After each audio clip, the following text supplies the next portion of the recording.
everything. I'm talking that news you ain't heard of, cause you know it's getting buried. Social justice, yeah, the stuff you need to know about. Fucking politics that the corporate news won't cover. You know they don't think that you could see under, but you can now, cause the people we cover, they may not be famous, but their stories should be heard.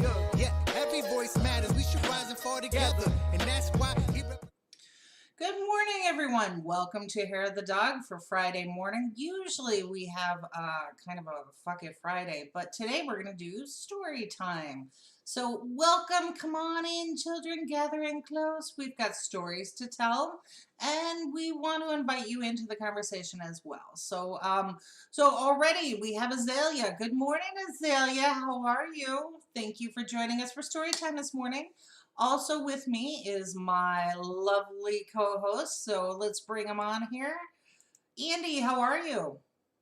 I'm actually pretty good, thanks. I am slowly getting back to being straight again, and I had a momentous occasion yesterday where apparently when you have an inversion table, which is the table that flips you upside down in order to stretch out your back and help to make you feel better,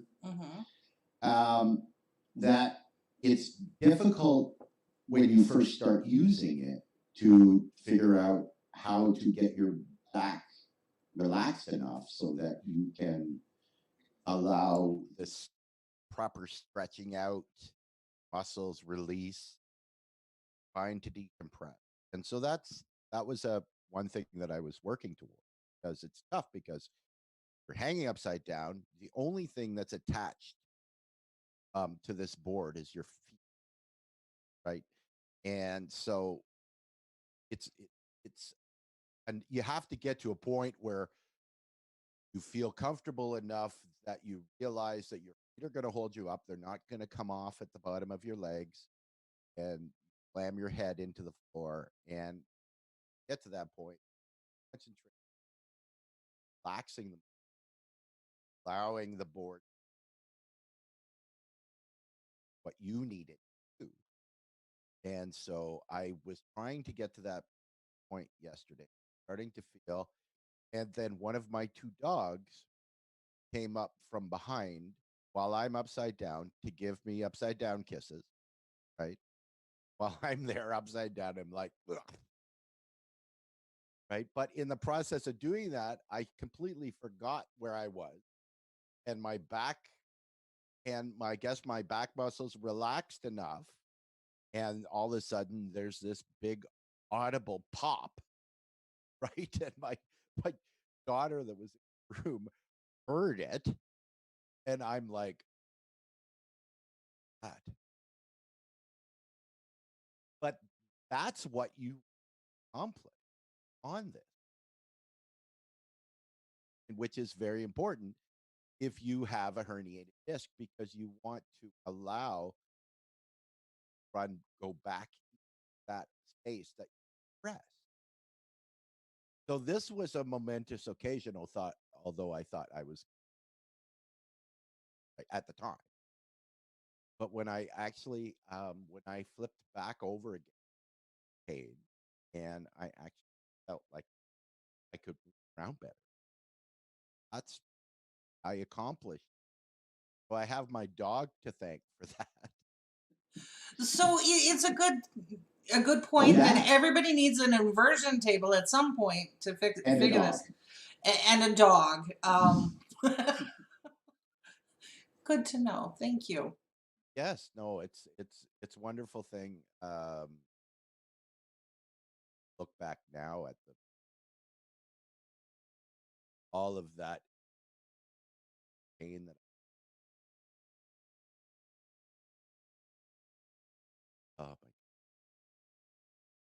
that I just need to start taking better. You know, I can't fall into that trap again. I stop taking care of myself, letting my weight go up, and I can't blame my hair for this. It doesn't weigh enough.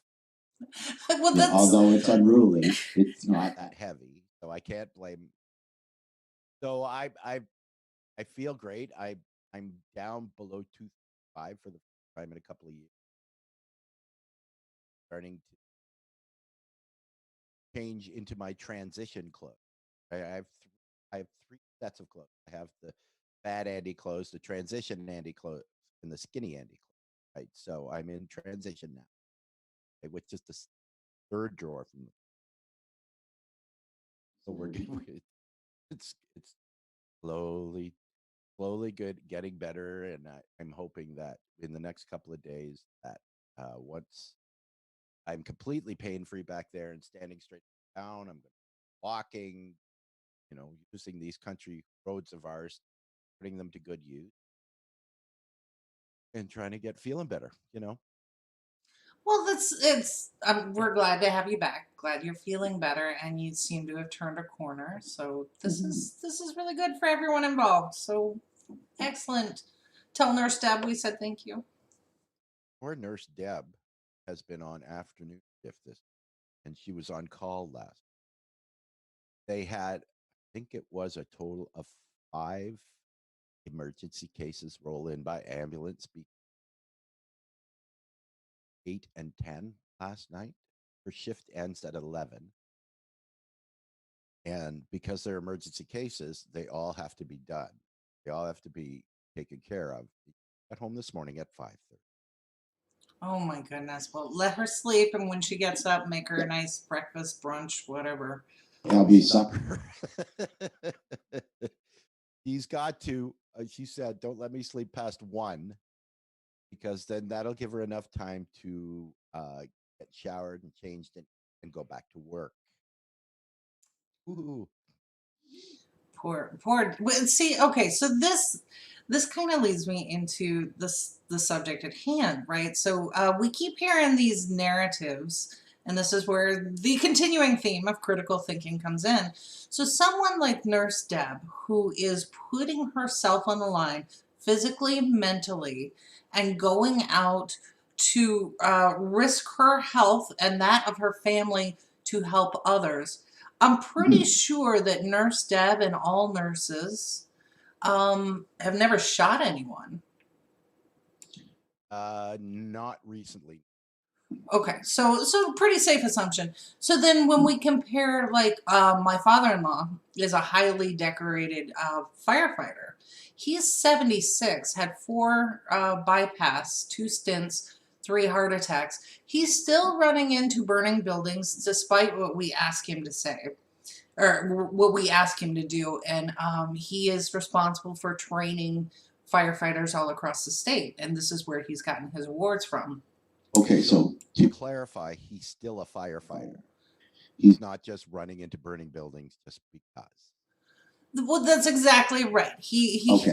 He is he's a volunteer firefighter, so he doesn't get paid to run into burning buildings, but he still does. And there are a lot of volunteer firefighters all across the country, and these people put their lives on the line to run into a burning building when other people are running the other way. They never stop to ask who is in the building, whose property is it. They just go. And these people are risking themselves daily, and they've never shot anyone either. Right. Right. There's a common theme there. Right. So it's this whole story that police officers put their lives on the line. Yes, you know this is the job when you signed up. Maybe you don't shoot the people that you are there to help. Right. Doesn't it? I'm not sure because I'm not American, but I believe that certainly a number of different police forces, their motto is serve and protect. Most of them, that is their motto, and the standing kind of joke about that is they're there to protect property, not people, which Right. kind of explains, their behavior as of late. So one of them that I saw, and this has gone over social media, Louisville, what the hell are you doing? Not only have you already been censured, not only has your police chief been out there apologizing, but this is what you did just the other night. We have video of people driving down a highway, a divided highway, so it's a significant sized road, And these police officers are on the bridge above it, shooting down at cars that are leaving the area. So they broke windshields and everything else, and they're shooting down on people who are driving on a highway. There's like 10 officers standing up there. So explain to me how that is protecting anything, property, people, whatever. So or even has any logical, right. like that. I just don't get that. Other than trying to murder human beings, what other reason would you have to do?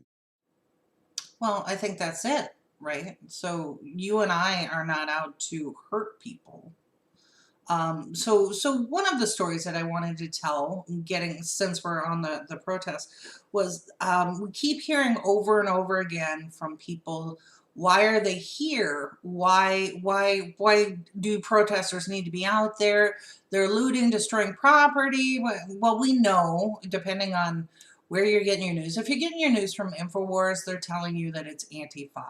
But the Department of Justice and the FBI is putting out reports that in DC there is no evidence that it's Antifa. It's actually white supremacist groups. In Minneapolis, it's white supremacy groups, and we talked about that on Wednesday.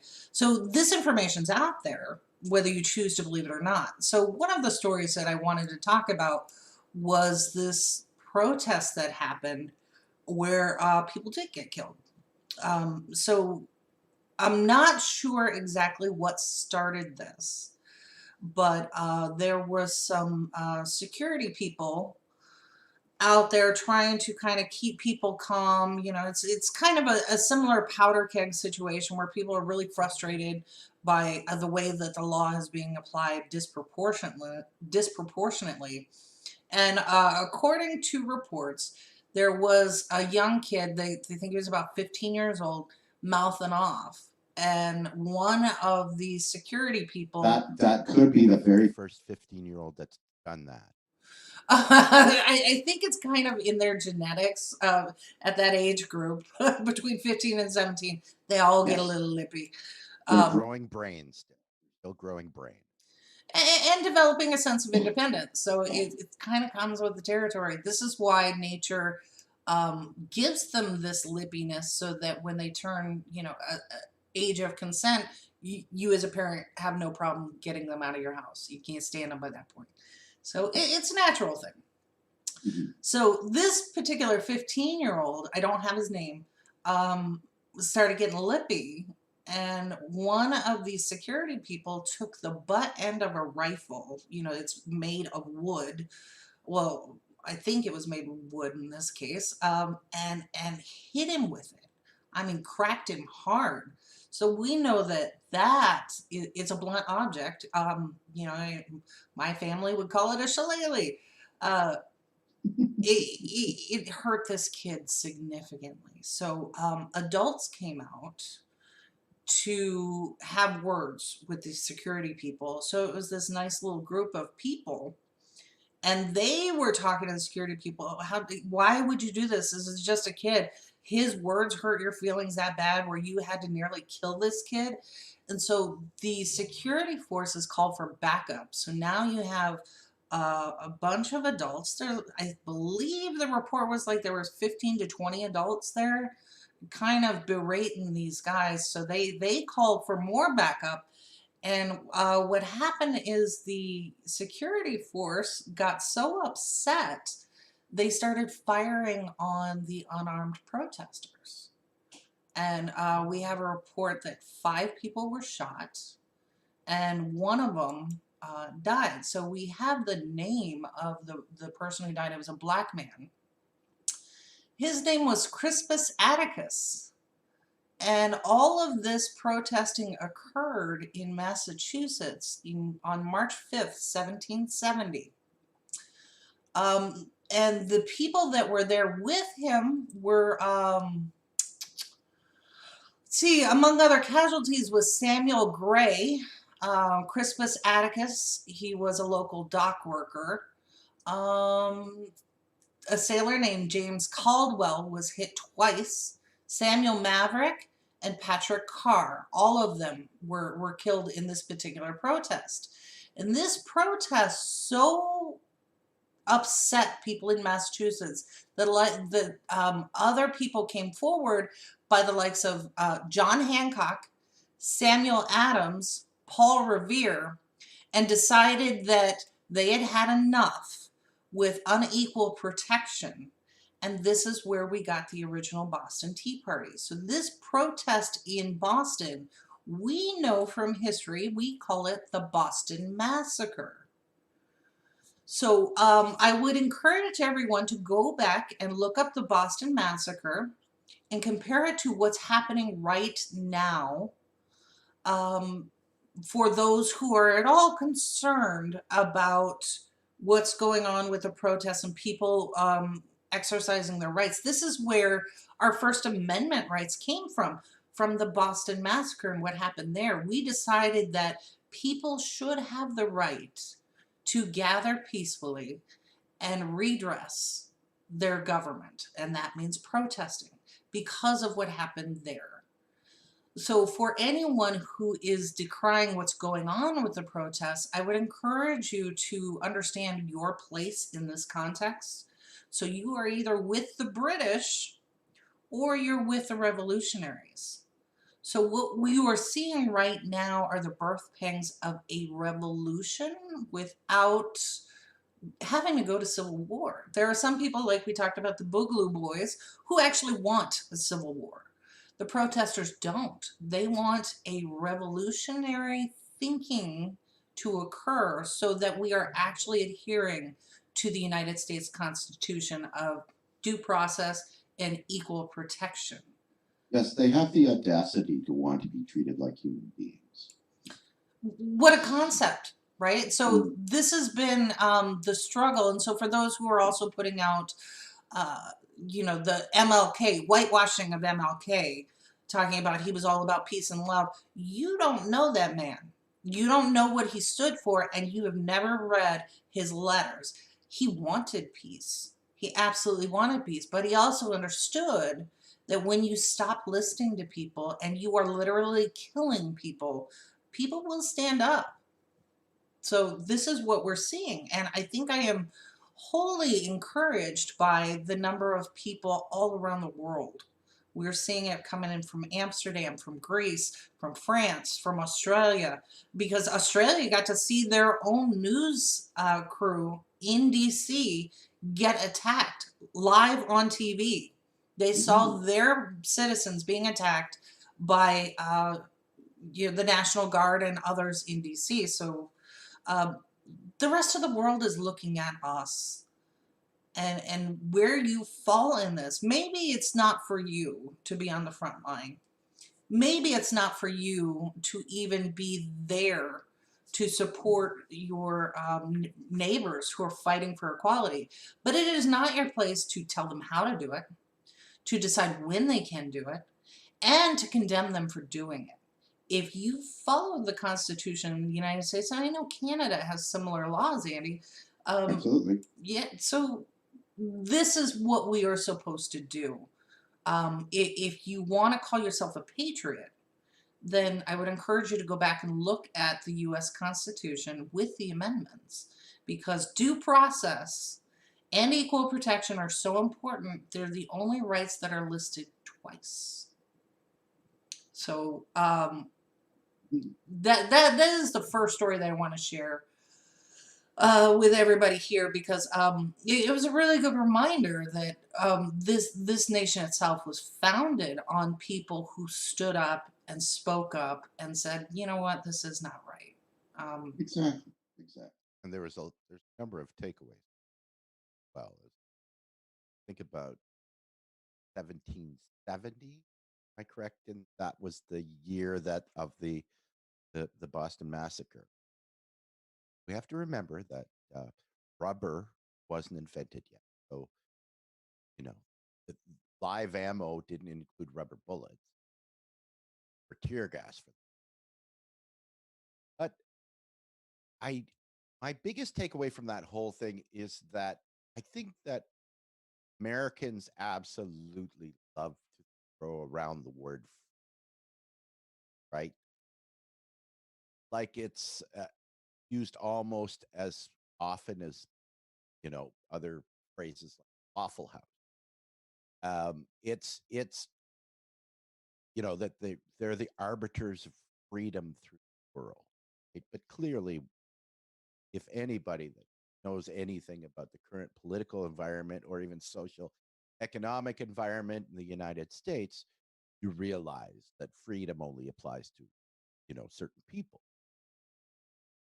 That's a thing that is being brought to page one in every newspaper in the world right now. American system is failing. Have some amazing um, anecdotes from uh, American celebrities or scholars and professors. Right, Carnell West is one that comes to mind right off the top of my head, where he says that you're seeing the collapse of empire.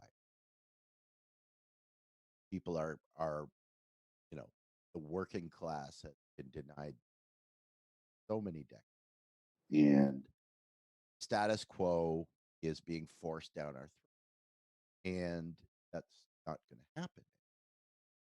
Our people are now, and I hate to use woke, but that's does apply in this finally, especially anyone under the age of 30 understands that the world that they're born into is a totally different place. Place their parents or grandparents were, and it's it, it's a reckoning, right? It's a time where we're seeing the absolute extreme of what the powerful are trying to hold with their fingertips, and it's starting to stay away from it. It's a place in time where the rest of the world that's already moved past this point in its own history, as places like Europe and other democracies, with the exceptions of, say, maybe UK and Brazil and Russia, where they have issues, tyranny, governments, but the rest of the world now trying to say, okay, we see what you're doing. We understand. We all inhabit this planet together. You're messing it up. So we're going to have our say too, right? The one thing that I saw this morning was the in New Zealand, uh, locals performing the haka in front of the U.S. embassy consulate in a Black Lives Matter um, rally that was there, and all around the world, and it's the other countries. You Americans are messing it up. Like, you're not changing. You're not taking climate change serious. You're being totally repressing the people. And I'm sorry, but we're going to weigh in now. Right. Well, I think I see it a little bit differently, and maybe because I am an American, so I want to take a little more of a positive bent. Like, so yeah, I saw the haka, so thank you to everyone who did that. And then the other one that is snarky and fun is South Korea with their K-pop flood. So what they're doing is they're taking over Twitter hashtags that are run by the fascists and the MAGA people, which are kind of synonymous now. And they are taking over those hashtags and flooding it with posts about uh, pop music that is popular in Korea. And it's, to me, I see that is just like Russia. I don't have a problem with a Russian citizen. I have a problem with the policies enacted by the government and their foreign policy. And I think that they can see our struggle because they were waiting for us, and you could see this in messages. They were waiting for us for years to, hey, get in the streets. And they saw the women's march, and then nothing happened. And then they saw all these other things, and nothing happened. And now we are in the streets across the country. And we're getting shot at, we're getting maced, chemical warfare is being used against us, and we're still out there. And this is why even the Black Lives Matter organizers are like, you cannot stop, because we cannot go back to the status quo. So I feel like the haka and all of these other things are encouragement for us, that the rest of the world is watching, right? And we need to step up, not because we lead the rest of the world, but because I think there's a recognition that we all of us globally are in this together, right? So we supported the yellow vests in France, and it was not just Americans, but working people across the world supported them so much that we were helping them here in the United States when some of their internet connection got cut, hampered. I don't want to say cut like it is in parts of Taiwan, but we were helping them here with organization. And then we also see people in Hong Kong providing advice to Seattle about bring your umbrellas. And there was this funny little exchange that happened between protesters and police with the umbrellas. They put up all their umbrellas so you couldn't see the individual protester. You just saw this wall of umbrellas. And they were chanting back and forth with the police officers. The police officers were saying something about we want to be peaceful, blah, blah, blah. Put down your umbrellas. And they were chanting back, take off your riot gear. So it was this funny exchange, because people ultimately, I think we want the same things, but we have elements, like you said, the oligarchy, and those people who are so bought in to the lie that the oligarchy is saying, or that they believe that that is more patriotic than giving people equal rights. So I think that is actually what's going on. You have, and I hate to put it in such binary terms as good and evil, but when you're telling a basic story, there's a protagonist and an antagonist. So the protagonist in this story right now wants equal rights, and we want everyone to survive, not just some of us. Right. And I agree completely with that. And if I I didn't convey that, um, then I apologize for that. I agree that, but I think that once again, I think that this entire movement, almost a transition generation, have um, still in the U.S. There's still a large element of the status quo where the generations, and I'm not, I'm a borderline boomer myself. I'm not trying to steer anybody, but you have an older generation of people that, as they grew up and went through life, had the best of all worlds, right? Especially if you were white, and they're the ones that still hold the power. And if you don't agree with that, just all you have to do is look at what the DNC did to Bernie, and how an entire generation of millennials or younger were denied, right? Because they really didn't have any power. And so every trick in the book was used to deny that. So I think that that the rest of the world is watching and feeling for that generation, saying, okay, look, if we can help in any way for you guys to transition to a more just society, then we're right. Right. Oh, absolutely. Which leads into the next story, and you and I talked about it a little bit before we got going here this morning. But this story is a little bit harder to tell because we are actually in the middle of this story, and on this network and others, we have talked about the Great Lie, and we've alluded to that Great Lie as being macroeconomics. So when we in calmer times, we had progressive policy, which is not left-leaning, but decidedly center. It's fiscally responsible, socially responsible policy, something like Medicare for all. And we saw the corporate representatives in Congress pushing back, saying, well, how are you going to pay for it? Knowing full well how it gets paid for.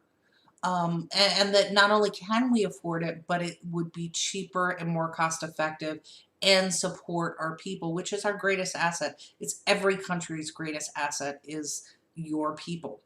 So we had talked about that being the great lie. And Andy, I shared with you my, I don't know if I would call it an epiphany, but just kind of an aha moment looking at some of the headlines that I want to share in a moment. But I think the macroeconomics is a part of the great lie, not the lie itself. So you brought up the oligarchy struggling to maintain power.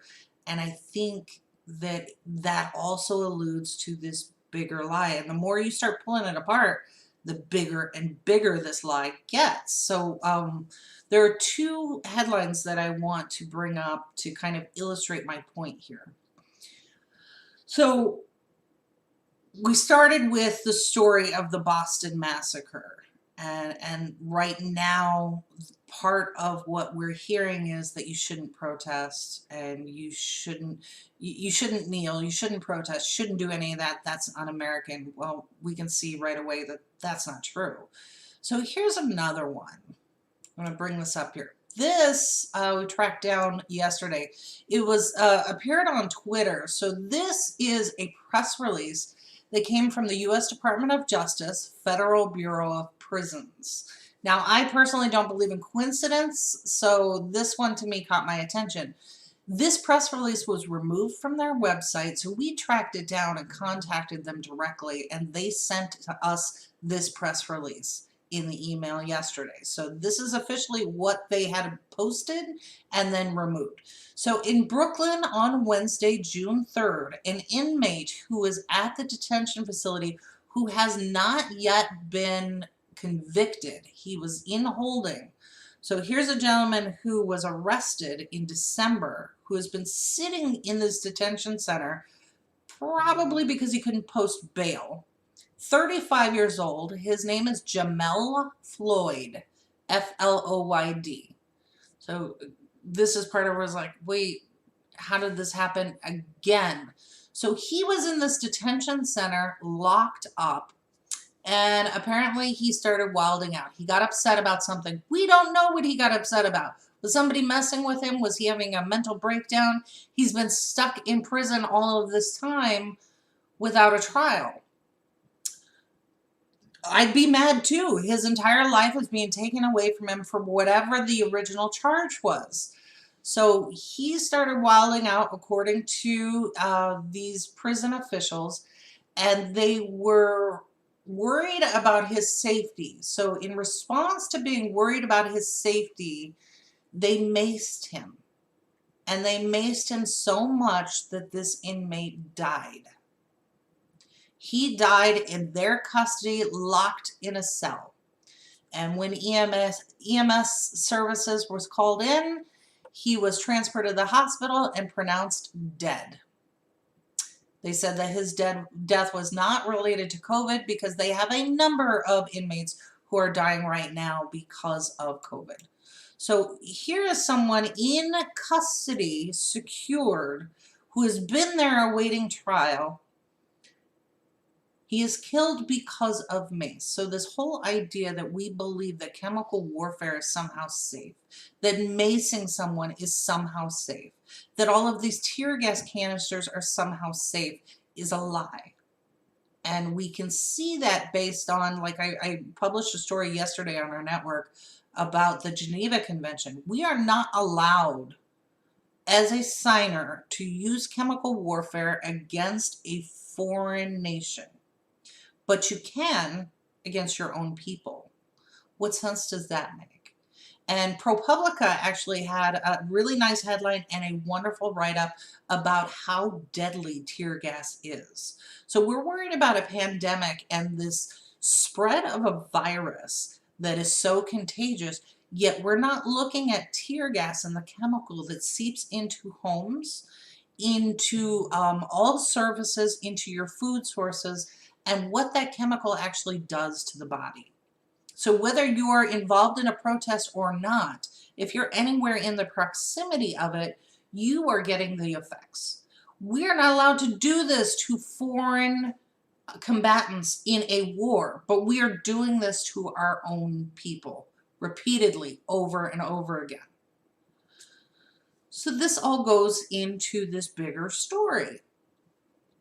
So we live in a country where you're not allowed to protest.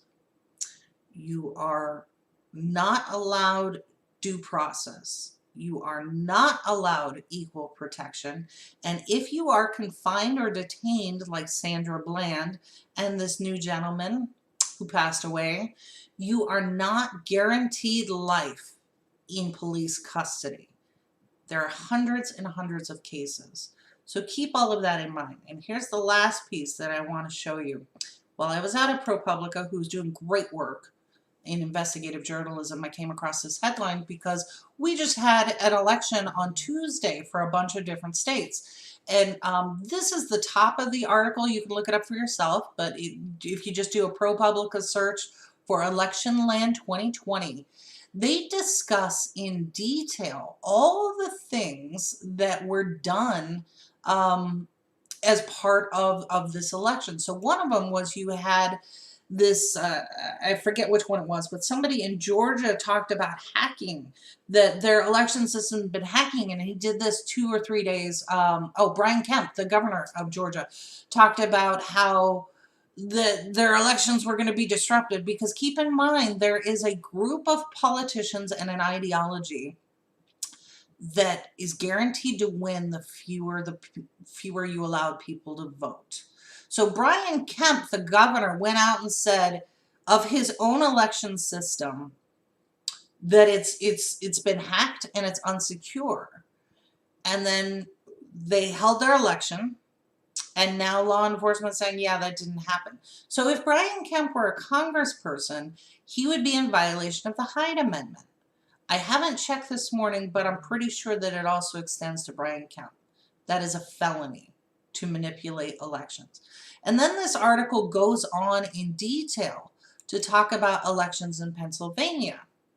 Pennsylvania elections, which also occurred, Maryland, all of these elections, just rampant fraud, not on the part of voters, but on the part of those who are charged with making the election accessible. So you had these mail-in ballots that were returned to the voter and not to the clerk.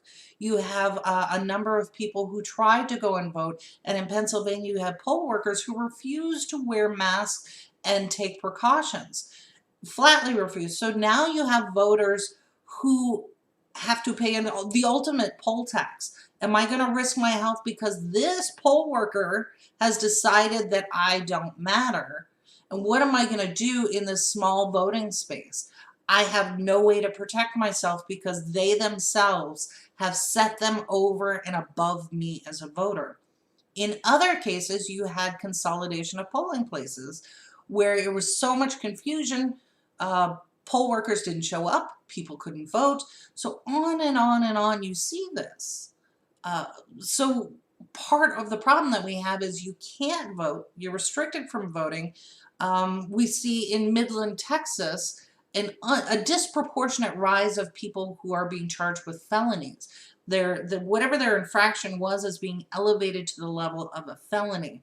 So Ty Anders is one that I wrote about a couple, I guess it was last week, comparing him to the George Floyd case. Ty Anders rolled a stop sign, and he was 20 seconds from his grandmother's house. He was going to visit her on his 21st birthday when he rolled this stop sign, allegedly. The police officer followed him to his grandmother's house. He pulled into her driveway and then got out of the vehicle and got on her front lawn, hands out, crying in terror because this deputy was there with his weapon drawn, pointed at him. He called for backup, so now you have 6 officers, one with a shotgun and the rest of them with service pistols. Ty was ultimately charged not with rolling a stop sign, but with fleeing police, which is a felony. So if Ty is convicted, he can serve up to 10 years in jail and will have a felony conviction that removes his right to vote forever, so long as he lives in the state of Texas. There are other states, few, that allow once you've served your time, you can vote. Most do not. So you have an individual like Ty who just turned 21, who rolled a stop sign, and I see all y'all bitches out here doing the same damn thing, so don't say it was just this kid. He will lose his civic rights because they have trumped up charges on this kid. So let's put all of this in context. You cannot vote. You cannot exercise your First Amendment rights unless you're white and a Trump supporter. You cannot be guaranteed life when you are held in confinement because you may die. You can't actually vote for your representative. So in all of this context, to me, I'm looking at this, stepping back in the big picture. What is a democracy? And I think that is the big lie. I think from that, this idea that we actually have a democracy, and that is not actually true. I think we have something far, far less, and we have 3 independent university studies who actually said that we are a failed democracy now approaching oligarchy. I would suggest that we are beyond failed. We are formally in an oligarchy. And this is why you see so much unrest. This is why they're lying about the federal appropriations process. This is why we saw them spend $12 trillion to prop up Wall Street and the stock market's fine, but our small businesses, the 98% of people or 98% of businesses that actually run this country and the economy are failing. That, I would say, is probably the biggest story here that we're not talking about. We're seeing so many trees that we're missing the forest. Agreed. Yeah, so Steny Hoyer is the one that actually sparked this for me. Steny Hoyer is the one, if you recall, during the 2018 election was caught trying to manipulate the Colorado election. Steny Hoyer is a representative out of Maryland, and I believe he's a senator, and he was sent to Colorado to tell the progressive that was running in District 5 he needed to step down. The decision was already made by the Democratic Party who was going to be the person to run in the general election. And they decided it was going to be the corporate lawyer. So he was caught on recording, and this, if you recall, when that news came out, Nancy Pelosi standing next to Steny Hoyer saying, we have every right to manipulate our own primary. There's nothing wrong with that. Yeah, just stay away from my ice cream. Right, exactly. So Steny had a primary challenger during this last election. This was Michaela Wilkes. Michaela Wilkes is a young, strong, smart, intelligent Black woman. She was running as a progressive. Did the people of Maryland get to make a choice? Or because of the way that we handled the voting, that didn't happen? And what I would submit to anybody who's considering this, thinking that I am just talking out my ass, we're the same country that took a small robot, a remote-controlled robot, and landed it on another planet on a dime. There was a significant chance this would not work, and we made it work. And we got that thing running on remote on Mars. Are you telling me that the country that can do that cannot secure elections and make sure that every eligible citizen can vote? Now, just as a little side note, you remember that when that happened, took them like 24 hours before they got all the systems up and running, start taking start moving the robot around and taking soil samples. When the uh, cameras finally came on, actually had a picture of parking.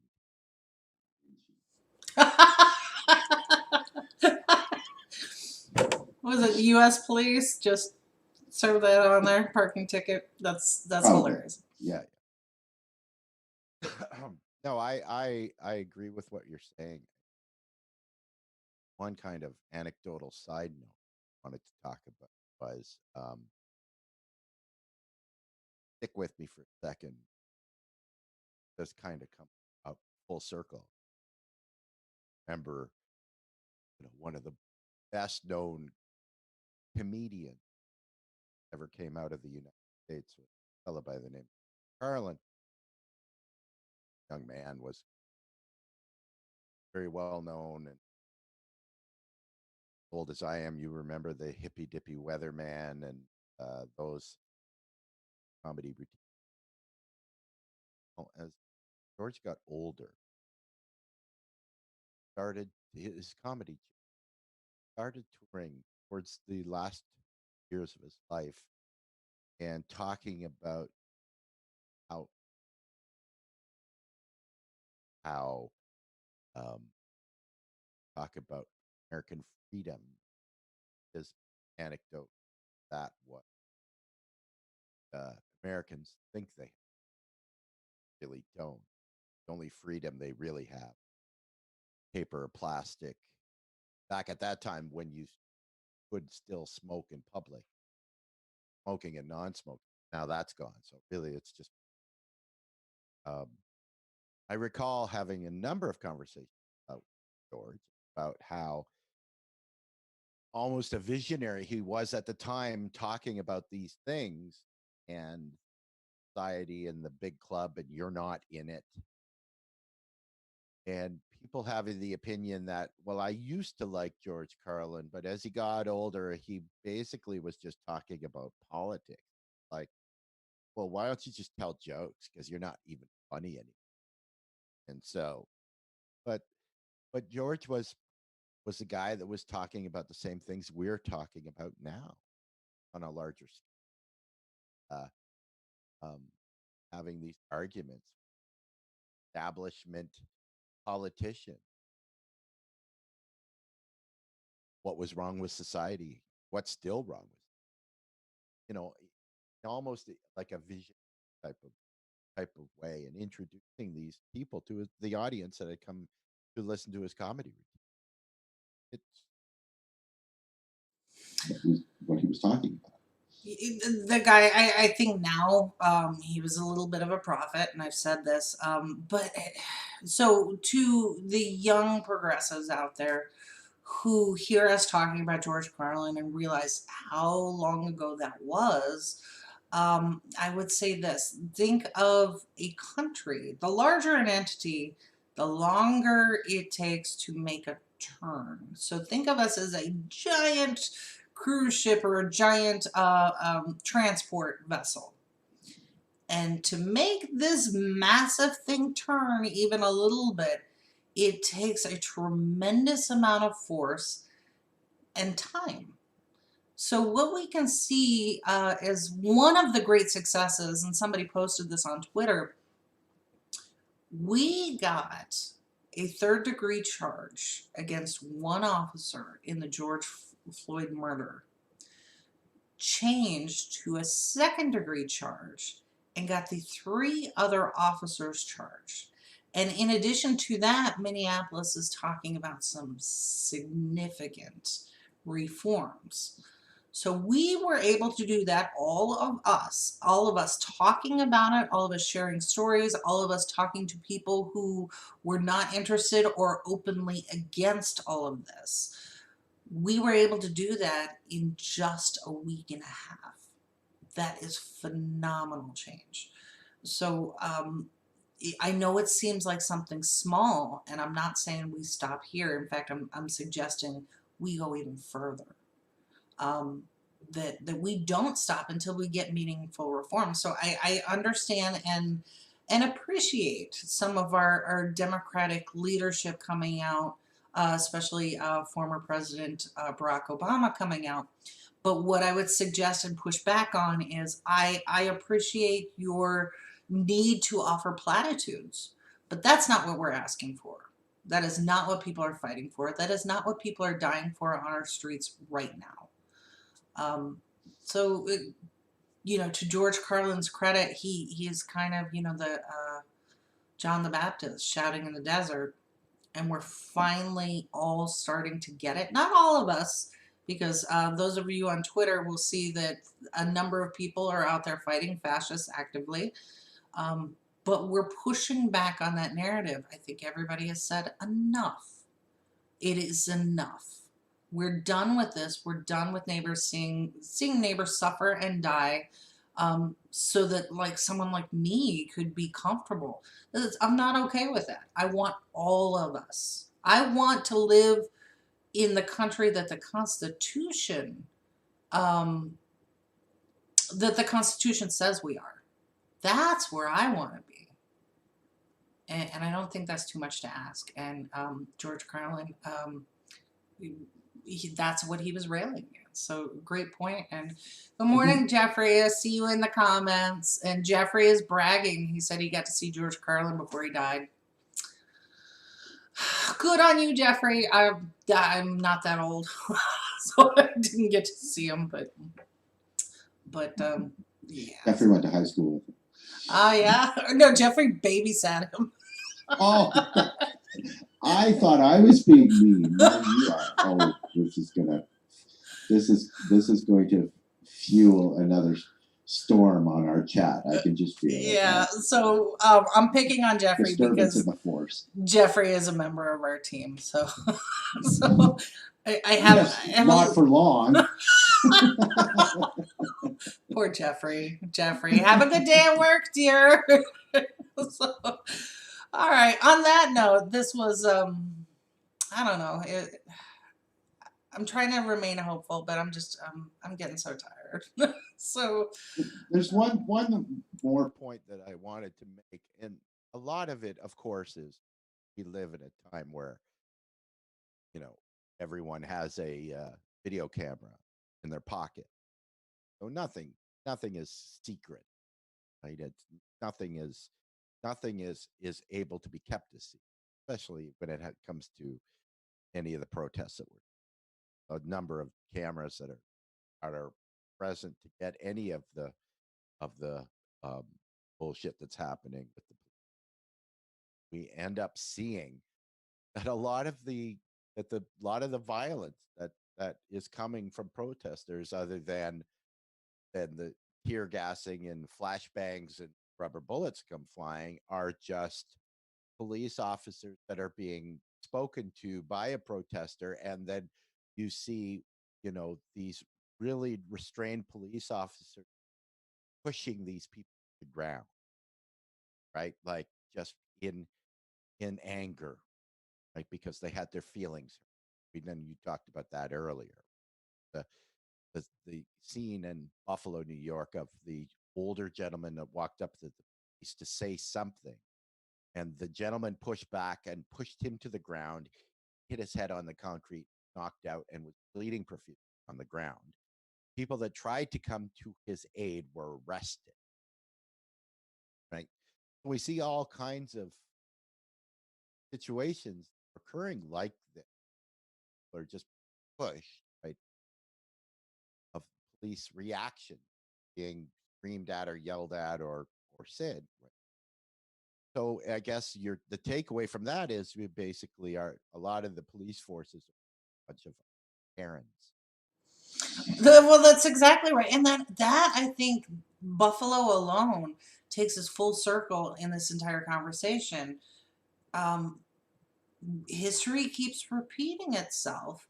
So this little example of what happened in Buffalo with this older gentleman and the way that the police reacted is almost identical to the Boston Massacre. Almost identical. And it boggles the mind that people aren't seeing that. So maybe they just don't know. Maybe they don't remember the Boston Massacre. And maybe that's part of what we need to do a better job of. Remembering who we are, who we said we were, and living up to our own expectations. Um, Right. just a thought. Exactly. We have A situation in the United States where there's a major uprising, and that's a wonderful thing because we kind of figured that, right? Like if peaceful revolution is outlawed, then bloody revolution is inevitable. And I mean, that's just the way it works. That's just physics. We can't be surprised by any. But people, decades of oppression, lost rights, lost wages, lost benefits from 99% of the 99.99% of the population, only an Americans, and they're going to fight back. What's happening? And if you're white, okay, this moment in time is not about you, right? And if you're not 100%, um, you know, supporting persons of color who are expressing themselves, then without using an acronym, shut the fuck up. Don't sugarcoat it, Andy. I wholeheartedly agree. And I just want to stress, this is not about identity politics. This is just recognizing, and I know people hate this on the right, systemic racism. Our entire system is set up so that one class of people must be economic slaves, legal slaves, all of these sort of things, that they must be oppressed. And that has got to stop. Absolutely. So I would say to our white supremacist friends, if your fear is that you can't compete, if your fear is that there isn't enough to go around, that somehow resources and everything else is limited, I would invite you one last time kindly to take a look at progressive policy, because we know that all of that is a lie. For those of you who are dug in, you're going to be really uncomfortable here from here on out. So there's going to be a lot of uncomfortable people. yeah. So with that, have a good weekend for all of the protesters. Don't forget to tip your waitress. Yeah, so for all of our protesters, please be safe. Make sure that you stay hydrated. Once again, if you wear contact lenses, do not wear them to a protest. You will need to wear your glasses. The reason for that is the heat and the chemicals will fry your contact lenses onto your eyes. This is why some people are getting some serious injuries when it comes to the chemical warfare. And it is chemical warfare. So recognize also that these environmental concerns and the way that they are using the chemical warfare, it also exacerbates the symptoms of COVID. So while you might be asymptomatic or not have a huge problem should you contract it, with these agents you may. So make sure that your face is covered. If some officer decides to rip that off you, get another one and put it in your pocket. Do what you need to do. And please keep documenting all of this, because one of the things that makes an older person like me so hopeful for the future is what is going on with Twitter and our younger people sharing information and publicizing this. You're not going to see it on corporate media, and even a network like this, an independent network, we can only do so much. We have a small crew. So you guys are really making the difference, and all of this content never goes away. I don't care how fast Twitter tries to delete it or anyone else. it stays and it's archived, and it is so necessary, because I guarantee 5 years from now, if we don't make more progress, then oligarchs are going to redefine what is actually happening now. And what you are doing by recording it and sharing that makes such a difference to make sure that people can see the truth of it. So with that, I'm going to get out of here. And one last comment for Jeffrey. Is it technically illegal to tear gas us? No, it is not. And I wrote an article. It is on our Facebook page, and we tweeted it out. It's on our website. This is the latest article about what happened in D.C., Geneva Convention, why Trump and the Trump administration may be in trouble, and the two people who could take him down on federal criminal charges happen to be strong Black women, the mayor of D.C. and Representative Norton, the only representative that the people of D.C. currently have. So check out those articles. Thank you also to our Patreon supporters. Our newest one, Mike Patino, thank you very much. You are actually helping pay for our software and helping us get the word out, so we really appreciate that. Anyone else? Yes, we do. Thank you very much. Yep. Anyone else who would like to kick in $3 a month? This is why we don't have paywalls like other networks do, because number one, fourth branch of government is free journalism. You should be able to read our articles freely and everything that we're reporting for free. If you want to support us, think of it as a tip jar. So that is patreon.com/Progressive Insider. Thank you, everybody. Have a lovely weekend. Absolutely. Take care.